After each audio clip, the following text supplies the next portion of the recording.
원망스럽고 한스럽고 어땠어 내가 그 사건에 전혀 본류의 사건에 0.0001%도 관련이 없는 사건이고 그리고 그 무죄 증거라는 것들이 모두 다 허위로서 이렇게 다 이게 밝혀지고 하는 뭐 그러한 그 억울함 뭐 이것을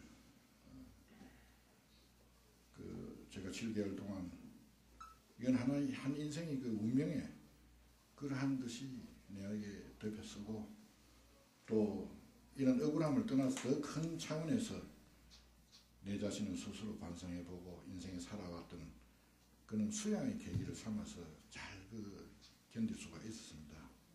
그래서 그리고 그때 재판 당시 검사가 한 얘기는 이 통영에서 그 익명의 투서가 있었다. 결국 시장 선거를 앞두고 그 들어갔던 그러한 서운함 어느 다른 것들보다 고향 사람인 이게 다 형과 아우 해서는 이러한 사람들 중에 뭐 그런 저를 싫어하고 반대하는 사람이 안 있겠습니까? 그런 데 대한 그 서운함, 슬픔 이런 것도 많이 있어서 원망스러웠습니다만 이제는 그 모든 것이 눈 녹듯이 이제는 사라졌습니다.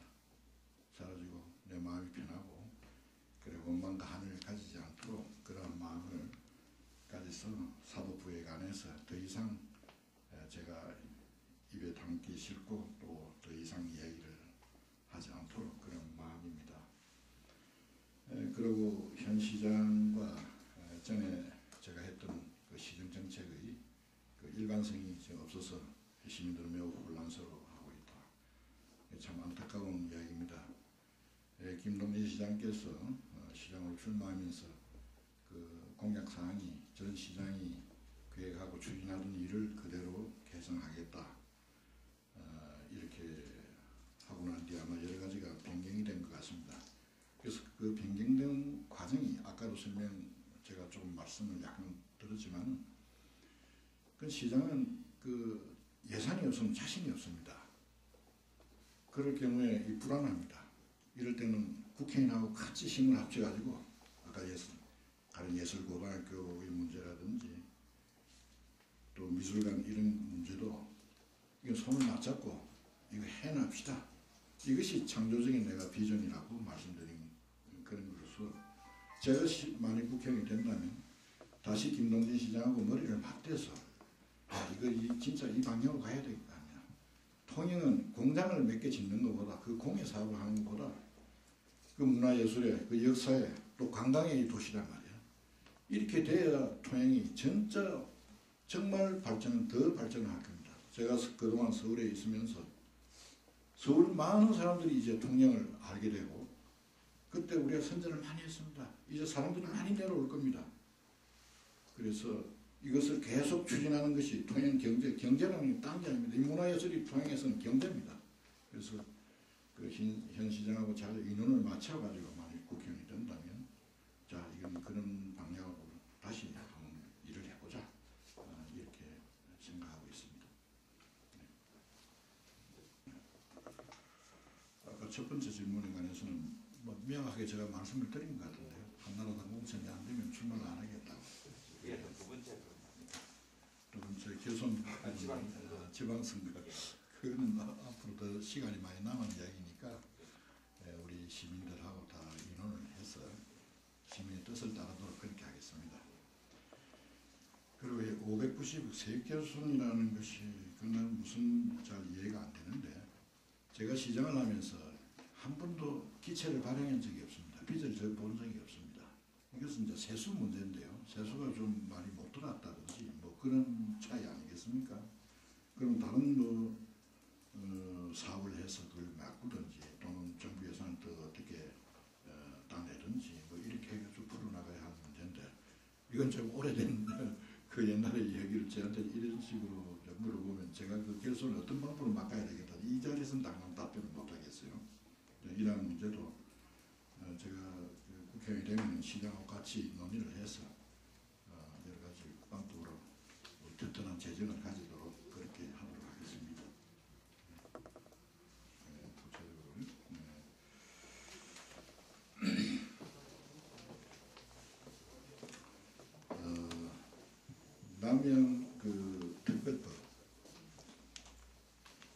이것이 제가 시장이 되면서 2005년 2월 4일이 됩니다. 날짜로 지금 제가 메모를 하고 있는데 남해안 시대 공동선언을 우리 마리나 콘도에서 통영시했습니다. 그리고 2007년 12월 22일에 제3차 남해안 발전 공동협의 역시 통영에서 또 하고, 또 2007년 12월 27일 드디어 이제 이 법이 통과가 됩니다. 어려운 과정을 거쳐서 통과를 시켰습니다. 동서남해안 특별법이 제정이 되었습니다. 되어가지고 이 내용이 무슨 내용이냐면은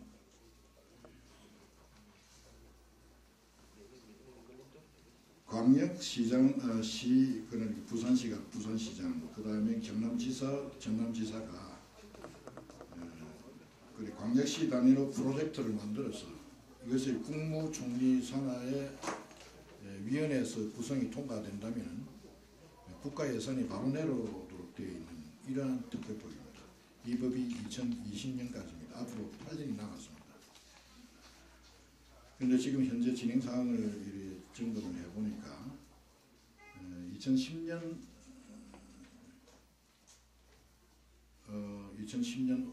날짜는 정확하게 잘 모르겠습니다. 제가 업무를 이제 담당 안 해놓으니까. 근데 이 법이 굉장히 발전이 되어버렸어요. 이 개정이 됐다 그럽니다. 그래서 동서남해안 엔드 그리고 및 내륙권 과정 포함된 내륙 발전 계획법으로 그렇게 변화가 되었습니다. 그래서 이것은 제가 처음에 구성을 할 때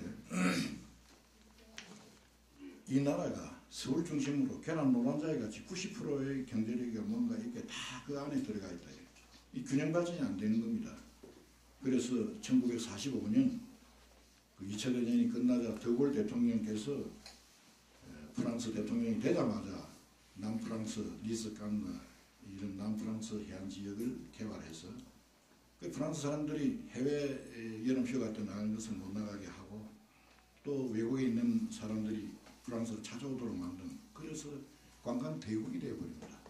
그러면서 파리하고 남프랑스하고의 거리가 그 사이에 내륙권에 또 교통망을 잘 이렇게 해서 프랑스가 균형 발전의 이런 계기를 삼은 일이 있습니다.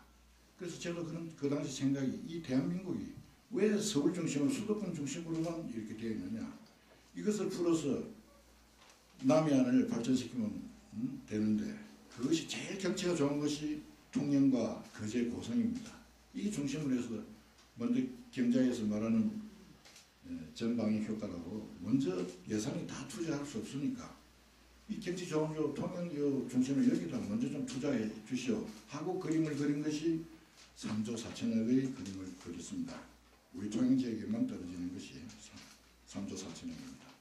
그런데 전체 프로젝트가 그 당시 제 기억으로서는 삼성경제연구소에서 이걸 만들었는데 166개 사업에 24조 몇천 원이에요. 총 금액이 그렇게 되어 있습니다. 그런데 우리 그 중에서 통영에 떨어지는 것이 41개 사업에 3조 4천억 그렇게 되는 것으로 이렇게 됩니다. 그러니까 국회의원이 또는 시장이 이 법이 제대로만 진행이 된다면은 우리 통영 가만 앉아서 부자가 되고 훌륭한 관광 문화 예술이 도시가 된다 이거예요.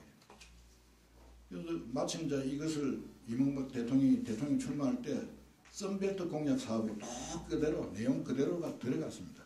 그래서 마침 우리 통영의 명예시민 유우익 교수하고 인원을 해서 야 이게 대통령 공약 사회다 였죠. 그 내용이 지금 선벨트 프로젝트에 다 들어가 있습니다. 그런데 현재 이 정권에서 4대강 사업을 주력을 또 해왔고 그러기 때문에 이것이 실현이 안 됐습니다. 그리고 또 이건 또 절차가 있습니다. 그 법에 의해서 위원회도 구성하고 고시를 하고 지금 현재 고시 단계까지 왔습니다. 그는 항상 절차가 필요하니까 절차를 밟는데도 아마 시간이 그렇게 걸린 것 같습니다. 그래서 앞으로 이 새로 탄생할 이 정권은 무엇을 해야 되느냐 하면 지금 여당이나 지금 야당이나 똑같이 공통으로 공통분모가 뭐냐면은 양극화 현상을 해소시키자 하는 그겁니다. 지금 양극화 현상은 너무나 빈부 차이가 심하고 그와 마찬가지로 그러한 정책하고 바로 맞아떨어지는 것이 남양 정책이기 바로 프로젝트 이겁니다. 이것은 다른 재벌을 해체시키고 재벌을 어떻게 뭐 하고 하는 이러한 정책은 경제 정책으로 하지만 국토를 나누는 정책에 있어서는 이거 균형 개발을 하면 바로 큰 그 양극화 현상을 해소시키는 그러한 정책과 맞아떨어지는 그 내용이 남해안 특별법입니다. 그래서 우리 국회의원께서 이근영 국회의원께서 이것을 빨리 추진하고 이런 일을 했어야 되는데 그래서 그게 좀 안타까운 점을 여기서 제 심정을 토로를 하는 겁니다. 그래서 아까 창조적 비전이라는 것은 다시 한번 말씀을 드리라고 하지만 아까 말씀드린 대로 그냥 단순한 예산 따오는 그런 것이 아니라 이러한 창조적인 일을 만들어가지고 이것을 만들어가지고 이 민자 유치도 하고 예산도 따고 하는 그러한 일을 하는 것이 창조적 비전이라고 제가 한번 더 강조를 드리는 바입니다. 이번에 첫째 질문은 지금 나라의 대세가 지금 정권이 바뀔 수 있는데 그 정권에 오히려 바뀔 수 있는 정권에 맡아야 국회의원이 돼야 이 지역 발전이 이제 여당이니까 그런 뜻입니까? 예, 그럴 수도 있죠. 예, 그런 뜻입니까? 저는 그 첫째 질문에 관해서 현실적으로 우리가 따져봅시다. 이 지역은 아마 제가 보건 데서는 그렇습니다. 다른 곳에서 총선에서 지금 새누리당이 패배를 하는지 그런 그런 얘기들이 떠돕니다만은 그럴수록 아마 이 경남권에서는 마지막 버팀목으로 하면 버티줄 겁니다. 그래서 이 지역 정서가 이는 제가 아까 시민의 정서를 따르겠다는 이야기를 드린 바가 있습니다. 이 지역 정서가 어떻든 새누리당이다 하는 그 정서하고 또 두 번째는 새누리당이라는 이 당이 그래도 보수 건전한 보수를 지향하면서 국정을 맡은 건전한 경험이 그래도 있은 그 전통이 있는 당입니다. 당이고 또 다시 박근혜 대표가 잘해서 비대위원들이 다시 잘해서 이 나라를 좋은 방향으로 이끌어 나갈 수 있는 그런 여지가 있는 희망도 있고요. 그다음에 세 번째는 이런 당 저런 당을 떠나서 일단은 당선 가능성 있는 이쪽이 선택해서 당선이 돼야 제가 초선의지만은 국회에 나가서 아까 말씀드린 그 여러 가지 일들을 참 방위 있게 추진을 할 수 있는 그런 바탕이 되지 전혀 당선 가능성이 없는 거기에서 이는 꿈에 지나지 않습니다. 그래서 제가 새누리당을 선택한 것은 그렇고 여기서 공천을 못 받으면은 결국 제가 출마를 안 할 것입니다. 그리고 그 1대1 구도 눌러 당연히 그 이군영